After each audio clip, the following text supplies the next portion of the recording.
What's going on, YouTube?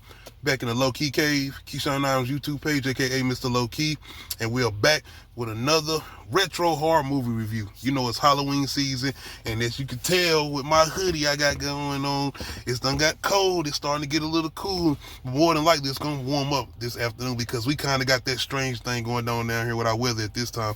But it's definitely starting to get into the cool season. For fall. But anyway, this is Halloween season, spooky season. And if you're familiar with my channel, The Low Key Cave, you know this is one of my favorite times of the year. I do a lot of retro horror movie reviews, even newer horror movie reviews. I ain't been able to do like I normally do because of just certain things that I'm trying to get done outside of me trying to do a new page or whatever. But other than that, we still gonna be here giving y'all some good, decent reviews as far as me bringing that horror element and Halloween season into effect on the channel. Anyway, we are going to be doing a retro review of 30 Days of Night that came out in 2007, man.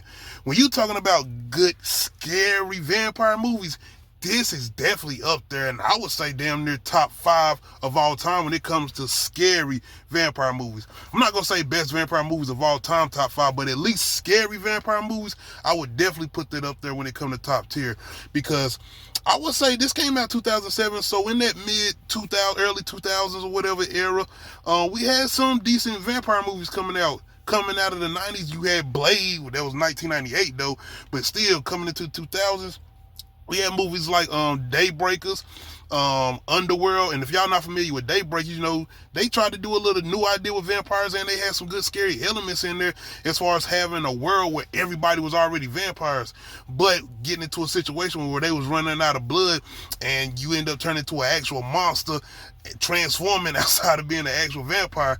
But yeah, even with movies like Underworld, where it was more so action horror, where you had werewolves versus vampires, they had some good scary elements there, and they had the practical effects and makeup where you actually had vampires with fangs. Now, give or take, Underworld definitely had like the sexy vampires.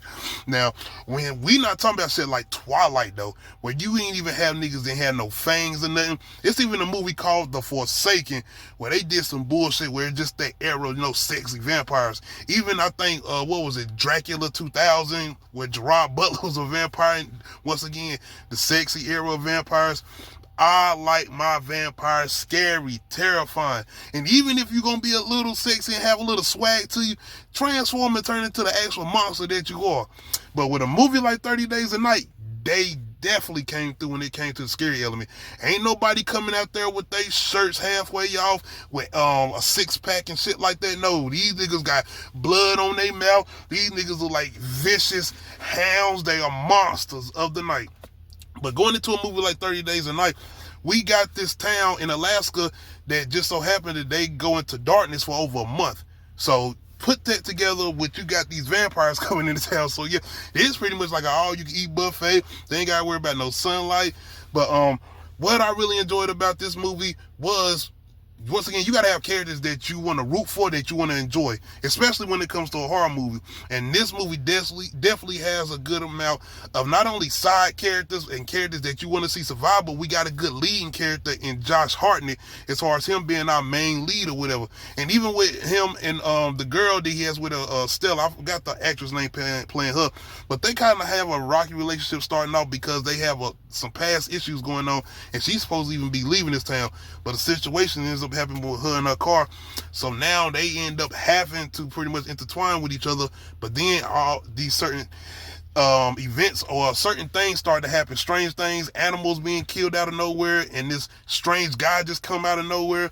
So yeah, this had a lot of just great build up and elements to it, but the vampires are vicious.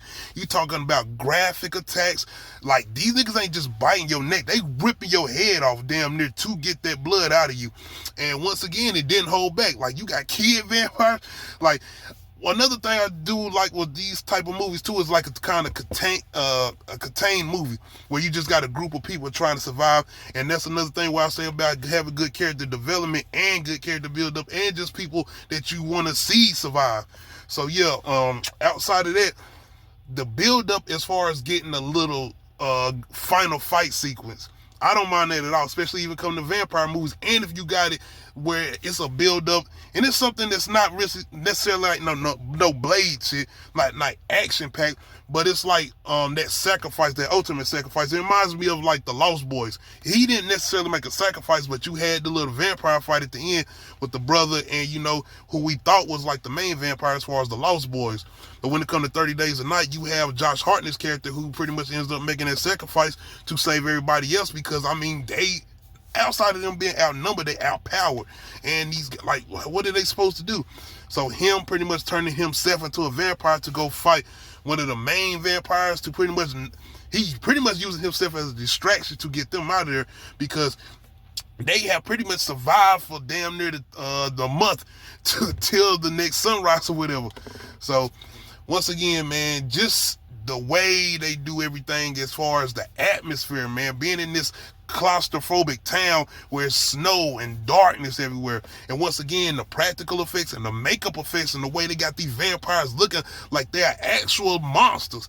Like, so once again, when you're talking about, I like my preference for vampire movies, I like them scary. I do. I like vicious vampires. I like mean vampires.